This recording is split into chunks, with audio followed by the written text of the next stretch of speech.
All right, well, good evening, Throttle Up Biker Bible Study. The few, the proud, the studiers. Hey, it's a great day out there today. We had a storm here this morning. I didn't like that at all. It hurt my body pretty bad, but this afternoon was really nice. Can I put the head pack on the table? Why?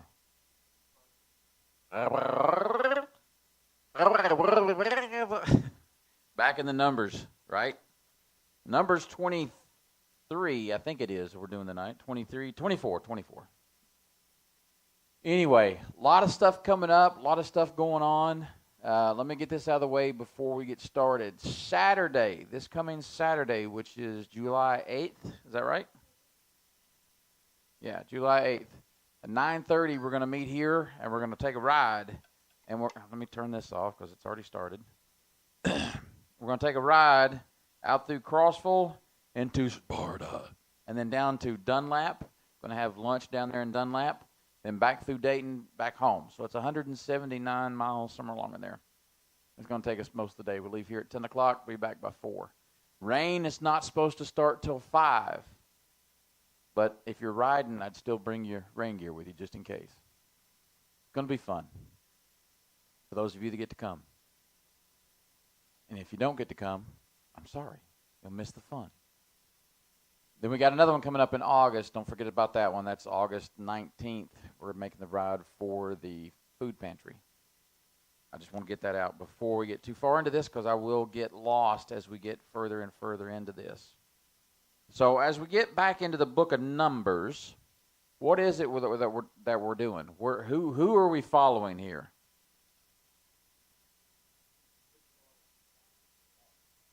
Yes and yes, the Israelites. And right now we're doing the stories of Balaam and Balak, right? Very good. Who's Balaam and who's Balak?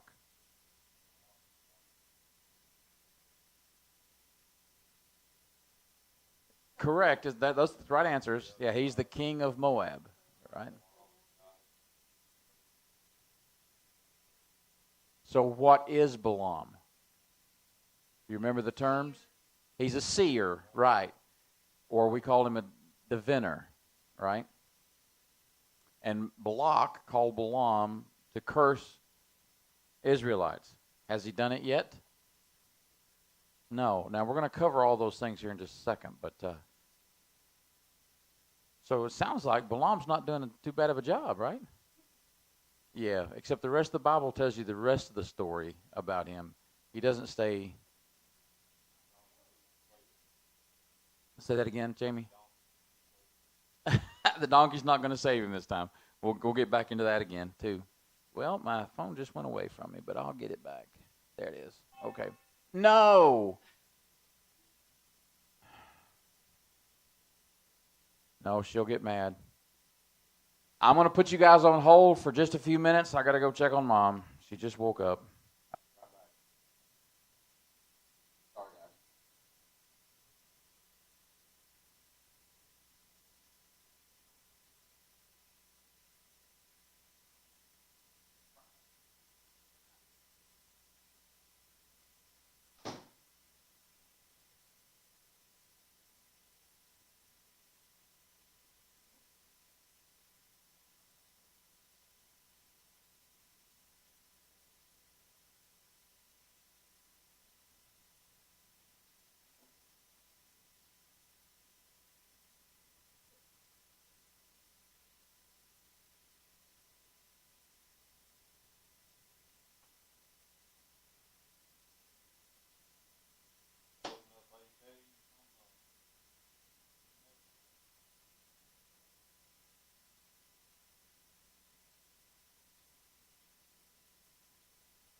Yes is going to be the answer, but not yet.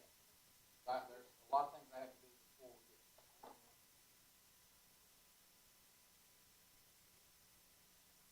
All right, folks. Again, I apologize for that. She just woke up and didn't know what was going on.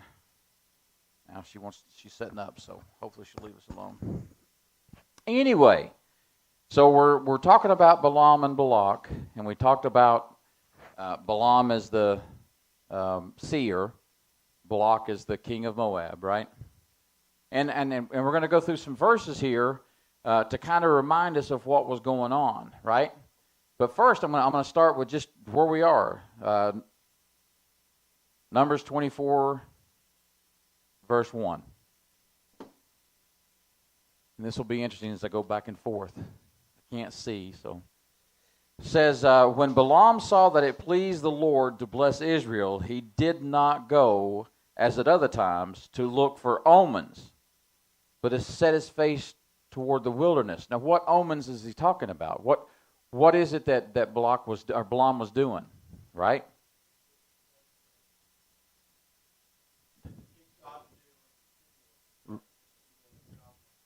Right. So let's look at those.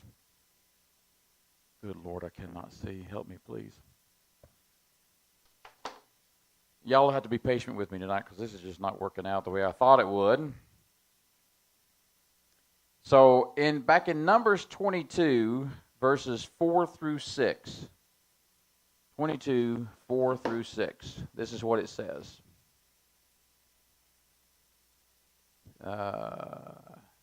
Says, and Moab said to the elders of Midian, this horde will now lick up all that is around us, as the ox licks up the grass of the field. So Balak, the son of Zippor, who was the king of Moab at the time, sent messengers to Balaam, the son of Beor, at Pethor, which is near the river in the land of the people of Ammon, to call him, saying, behold, a people has come up out of Egypt. They cover the face of the earth, and they are dwelling opposite me. Right? Oh, I wasn't turning my pages. Well, that's the verses we did before, right? It says in verse 6, come now, curse the people for me, since they are too mighty for me. Perhaps I shall be able to defeat them and drive them from the land.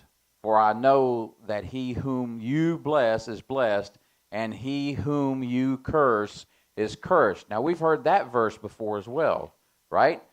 You guys remember back in Genesis, I got to wait for this to come back up again. In Genesis chapter 12, verse 3, says, I will bless those who bless you, and him who dishonors you I will curse, and in you all the families of... Back to here. Sorry, I just lost my place. This is not working out very well. You ever been in one of those days where things just don't seem to work out right? Yeah, usually in the days that end in Y. It said, I will bless you, I will bless those who bless you, and him who dishonors you I will curse, and in you all the families of the earth shall be blessed. Now that is God speaking to Abraham, or Abram at the time.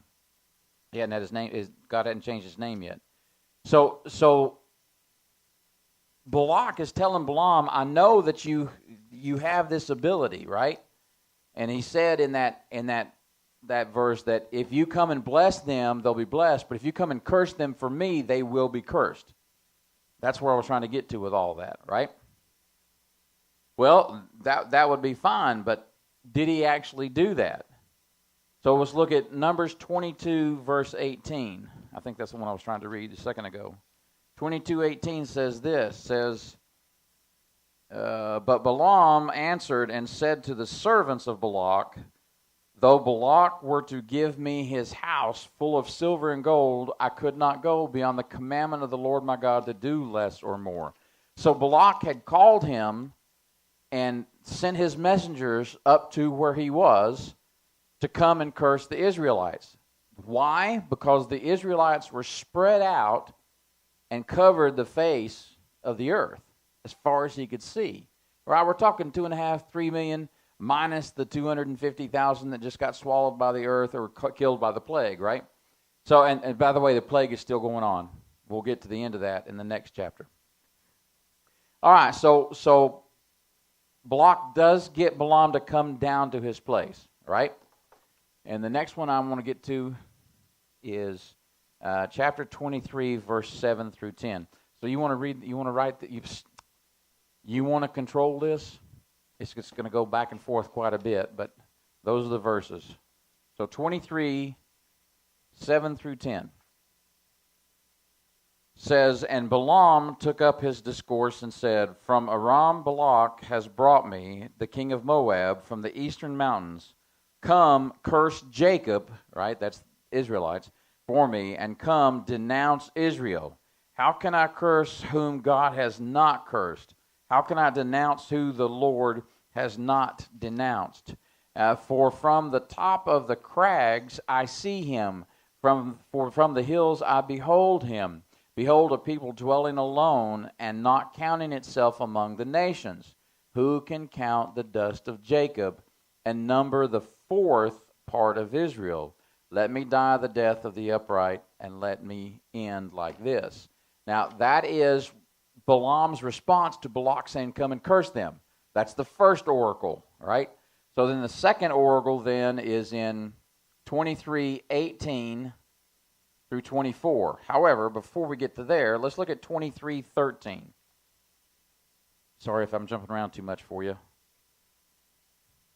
It does that. Yeah, see that up arrow right there? So, there you go. So what did I say? 23:13? 23:13 says this. It says, and this is the second oracle. And Balak said to him, Please come with me to another place from which you may see them. You shall only see a fraction of them, and shall not see them all. Then curse them from me there. So Balak is taking Balaam. First, he just called him into his area and said, Do this for me. And Balaam didn't go out and look at him or anything. Now Balak says, Well, come up higher so you can see them and look out over them, right? So then 23:18 starts like this. It says, And Balaam took up his discourse and said, Rise, Balak, and hear. Give ear to me, O son of Zippor. God is not man that he should lie, or a son of man, recognize that phrase? Or a son of man that he should change his mind. Has he said, and will he not do it? Or has he spoken, and will not fulfill it? Behold, I received a command to bless. He has blessed, and I cannot revoke it. He has not beheld misfortune in Jacob, nor has he troubled in Israel. The Lord their God is with them, and the shout of the king is among them. God brings them out of Egypt, and is for them like the horns of the wild ox. For there is no enchantment against Jacob, no divination against Israel. Now it shall be said of Jacob and Israel, What has God wrought? Behold, a people. As a lioness it rises up, and as a lion it lifts itself. It does not lie down until it has devoured the prey and drunk the blood of the slain. So Balaam, when Balak asks him to curse, Balaam will say, Well, let me go talk to the Lord first. And the Lord tells him what to say. And this is what the Lord told him to say.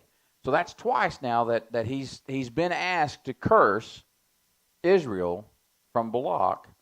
And Balaam has said no twice. Now let's go to the third one. Wait a minute. 23:25 to 28. 23:25 to 28 then says this. And Balak said to Balaam, Do not curse them at all, and do not bless them at all. But Balaam answered Balak, Did I not tell you all the Lord says that I must do? And Balak said to Balaam, Come now, I will take you yet to another place. Perhaps it will please God that you may curse them from me from there. So he's like, you still don't get it. There's so many of them, I can't deal with how many there actually are. So come with me to another place, and let's see what we can do from there. So Balak took Balaam to the top of Peor, which overlooks the desert. I think that's where that one stops. But I'm going to read this. And Balaam said to Balak, build for me here 7 altars and prepare for me 7 bulls and 7 rams. So Balaam is still telling Balak what to do so that he will do what Balak asked him to do, right? And that gets us up to chapter 24. Now we can do chapter 24 and just go verse by verse. Okay?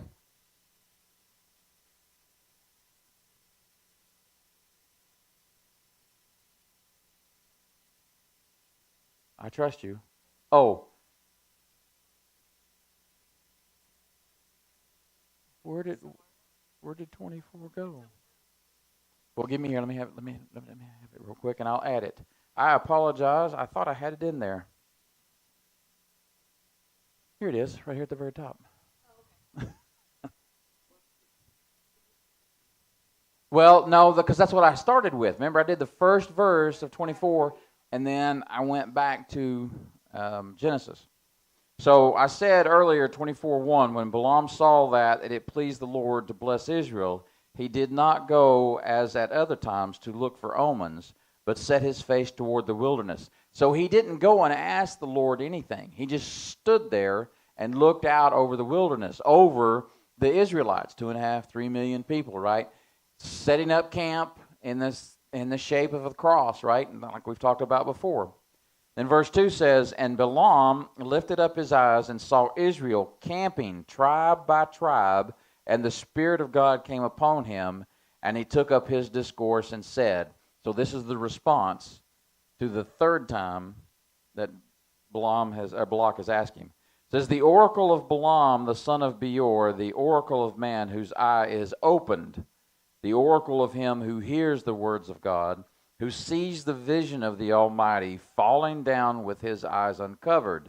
How lovely are your tents, O Jacob, your encampments, O Israel, like palm groves that stretch afar, like gardens beside a river, like aloes that the Lord has planted, like cedar trees beside the waters. Water shall flow from his buckets, and his seed shall be in many waters. His king shall be higher than Agag, and his kingdom shall be exalted. God brings him out of Egypt, and is for him like the horns of the wild ox. He shall eat up the nations. His adversaries shall break their bones in pieces, and pierce them through the air with his arrows. He crouched, he lied down like a lion, and like a lioness. Who will rouse him up? Blessed are those of you, it doesn't say of, blessed are those who bless you. Cursed are the ones who curse you. Okay, so that text right there is him being a seer of what's to come. When he's talking about this person that's going to break these nations' bones, he's going to break their back, he's going to take over. Who's he talking about? Who is the king that will be higher than Agag? That's what a lot of people say. It's King David. No. Yeah, that's a good thought. That is a good thought. No, that's a reference to Jesus. Because if you'll remember, when Adam and Eve ate of the fruit that they couldn't have, and God cursed them, but then the serpent, he also cursed. You remember he told the serpent that you shall bruise his heel and he shall crush your head. So this is furthering that thought process, right? All right. So then it says, verse 10, and Balak's anger was kindled against Balaam, and he struck his hands together. I think of a 5-year-old having a temper tantrum about that time. It said, and Balak said to Balaam, I call you to curse my enemies, and behold, you have blessed them these 3 times, right? Therefore, now flee to your own place. I said, I will certainly honor you, but the Lord has held you back from honor. And Balaam said to Balak, did I not tell your messengers who sent me, if Balak should give me a house full of silver and gold, I would not be able to go on beyond the word of the Lord? We read that earlier, right? and to do either good or bad of my own will. What the Lord speaks, that will I speak. And now, behold, I am going to my people. Come, I will let you know what this people will do to your people in latter days. Okay, so just a quick refresh. Who is Balak again? The king of Moab, right? Where is Moab now? Say it again, Jamie. That's right. There ain't one. So as you follow the different tribes down, and you can go all the way back to Cain and follow them all the way down, and you'll find these the Moabites and the Amorites or Ammonites, sorry, all of those people in that area are gone. They are no more. And those are the people that cursed Israel, or the people of Israel, since Israel doesn't exist yet, right? But those that helped them, and we've seen several people so far that have helped them, have built up a nation. So it brings into mind a comment I heard a guy say recently. He was talking to some kind of professor or something in Israel, and it was interesting the way they were presenting it. They were talking about how many wonderful things have been developed by Israel. Most of the medical things, like Pasteur is a Jew. He did the polio vaccine, right? And they just kept naming them off. And then they started naming things like cell phones. Came from the Jewish people, from Israel. So you see all these things where the Israelites are building themselves up, and you look at the countries that are trying to tear them down and how they fall away, right? Well, then you think about what it says, those that bless you will be blessed. And we have it in America that we try our best to bless Israel. But this professor made a statement, and it's going to sound harsh, but it's not really. If you think about it from his point of view as a Jewish man that studies and knows his words, right? Thank you, United States. We appreciate what you're trying to do, but we don't need you. It's true. They don't need us because they have God in front of them. But if we change our position and not try to help them, not try to protect them, then we will be the same as the cursed, right? I thought a lot about that this week, about what's going on. So it says then, I'm sorry, I lost my place again. 15. Oh, yeah. So, and he took up his discourse and said, so this is the last response, or the fourth oracle. He says, the oracle of Balaam, the son of Beor, the oracle of the man whose eye is opened, the oracle of him who hears the words of God and knows the knowledge of the Most High, who sees the vision of the Almighty falling down with his eyes uncovered. I see him, but not know. I behold him, but not near. A star shall come out of Jacob, and a scepter shall rise out of the land of Israel. Doesn't say that. Shall rise out of Israel, sorry. It shall crush the forehead of Moab and break down all the sons of Sheth. Edom shall be disposed.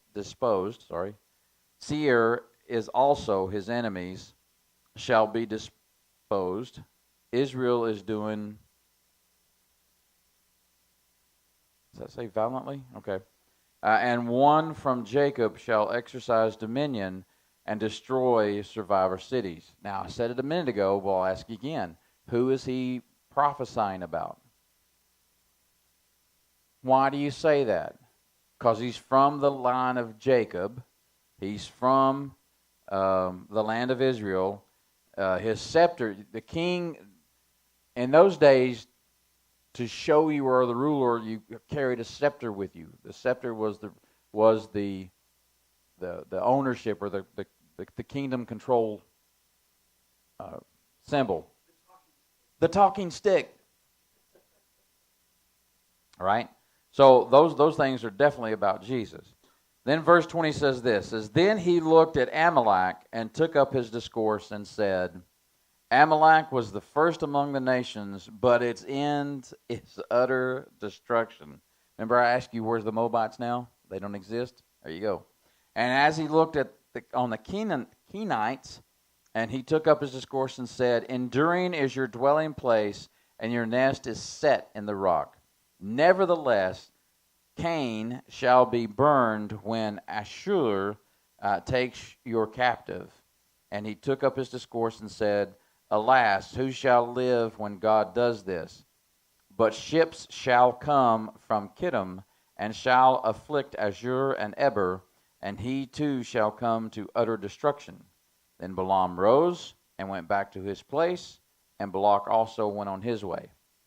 So Balaam is not classified as a prophet, but he's definitely given out prophecy right then, right? And he is a seer, a diviner, so it means he supposedly can see into the future, but not as you would think a prophet would be, right? He's just given word like a prophet, but not with the same clarity. That's the way I perceive it. Right, that's true. When we got to that fourth one, the Holy Spirit was upon him. Very good, very good. All right. So now we're going to change gears completely, right? So that's Balak and Balaam.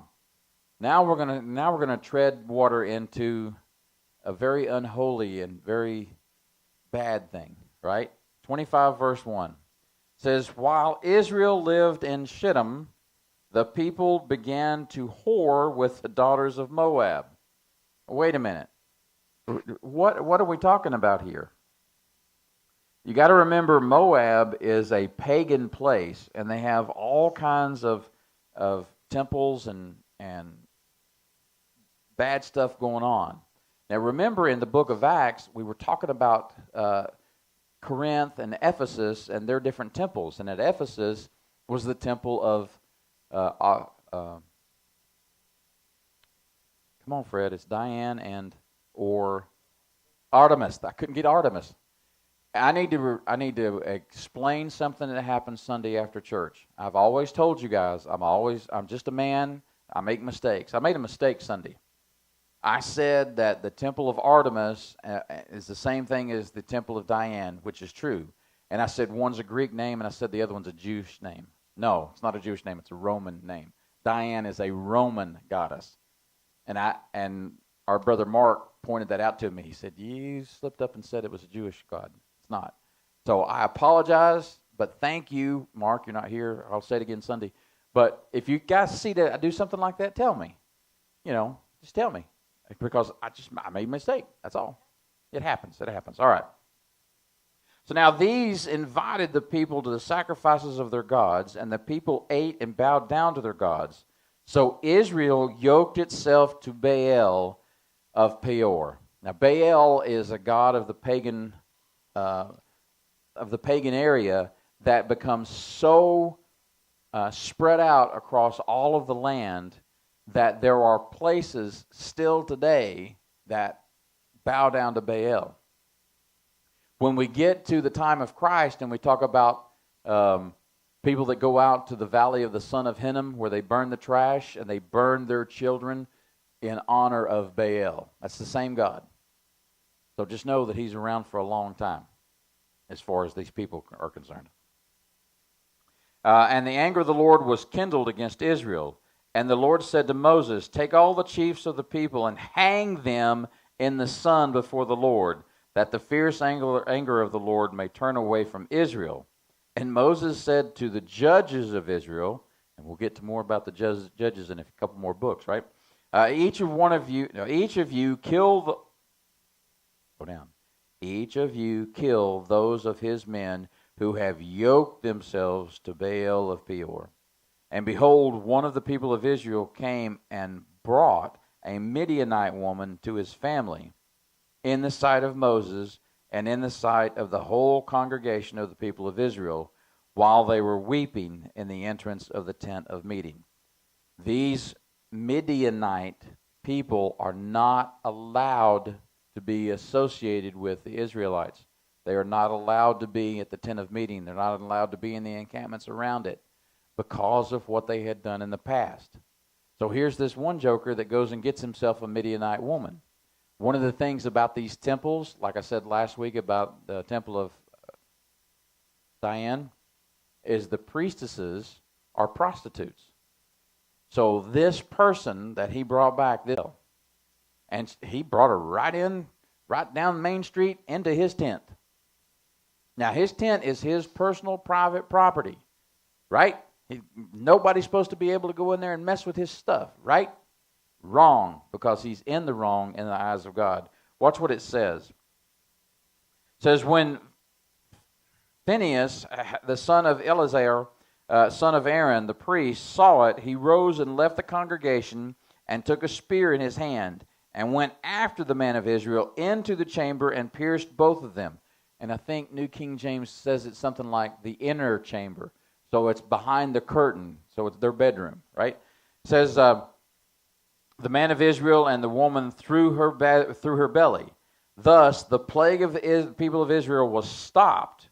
Nevertheless, those who died by the plague were 24,000. All right, so that stopped the plague. It's interesting to mention this. They pierced the man, but they pierced the woman in the belly to make sure there was no offspring. Okay? Whew. And the Lord said to Moses, Phinehas, the son of Eleazar, and the son of Aaron, the priest, has turned back my wrath from the people of Israel, in that he was jealous with my jealousy among them, so that I did not consume the people of Israel in my jealousy. Therefore say, behold, I give to him my covenant of peace, and it shall be to him and to his descendants after him the covenant of perpetual priesthood, because he was jealous for his God and made atonement for the people of Israel. So he's doing what he's supposed to do, and that includes killing a brother, right?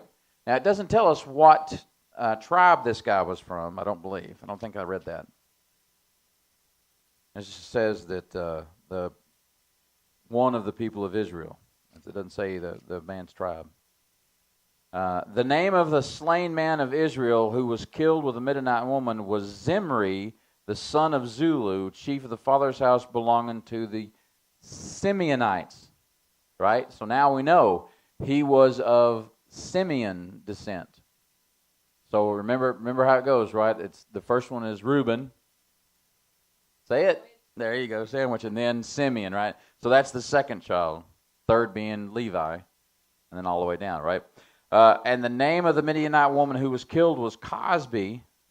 No relation to Bill, right? Was Cosbi, the daughter of Zur, who was the tribal head of a father's house in Midian.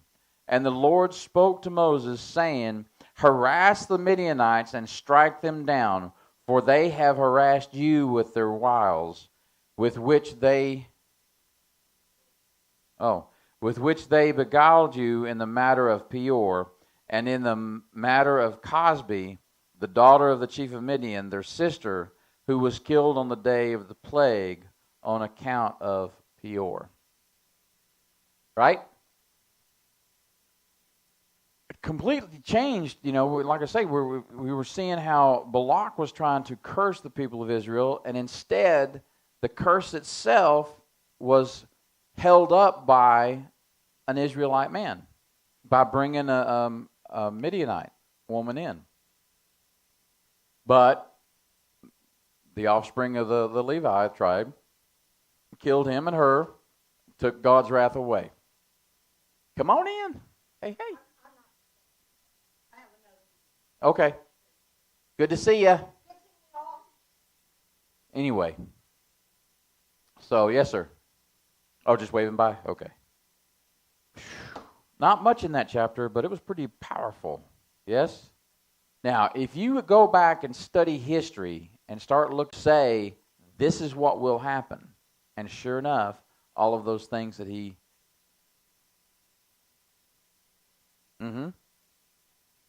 Yep.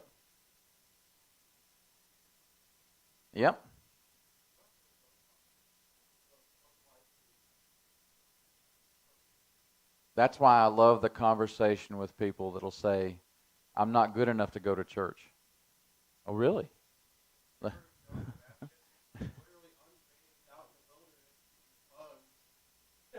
Have you heard about that?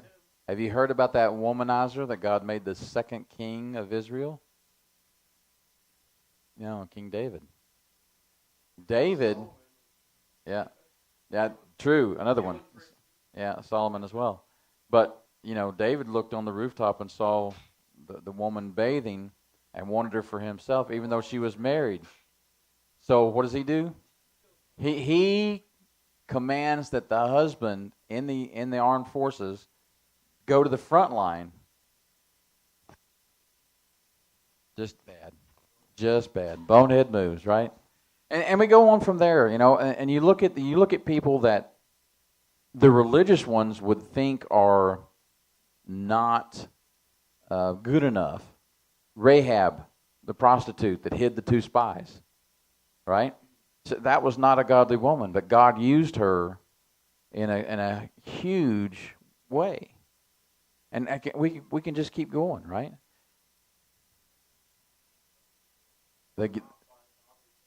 Right. That we know of. Because later it does say something about him converting. We don't know when it happened, right? So these are things that encourage a person like me, as I said earlier, just a little hick here from Tennessee, right? Who's has worked in 43 other states and 2 other countries, right? I can't believe that he's using me, but my grandmother 50 years ago told my mother that I would be doing this. And I fought it for a long time. I didn't want this. I didn't want to have this responsibility. No, he said it's time. It's time. So, like I say, he will use whoever he chooses. Literally, whether they want him to or not. Whether they think they're worthy. Is that a good word to use? I'm not worthy. No one's worthy. But yet he uses us to spread that message around. That's right. You don't clean up before you come to church. You come to church and he'll clean you up from the inside out. Good statement. Questions? Short one tonight, but I like those sometimes. It gets us closer, ever so much closer to Deuteronomy. I'm looking forward to that series. I really am.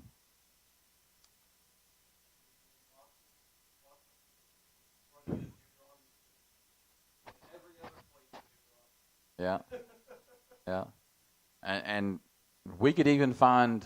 I think Balaam is in Deuteronomy chapter 17, somewhere along in there. Just let him work through you. That's the cool thing about it. Anything else? Short night. Time to go home and cook. Time to go get a dehumidifier. All that good stuff. I was going to say, there went Jamie. Oh, no, Jamie's sitting right over there.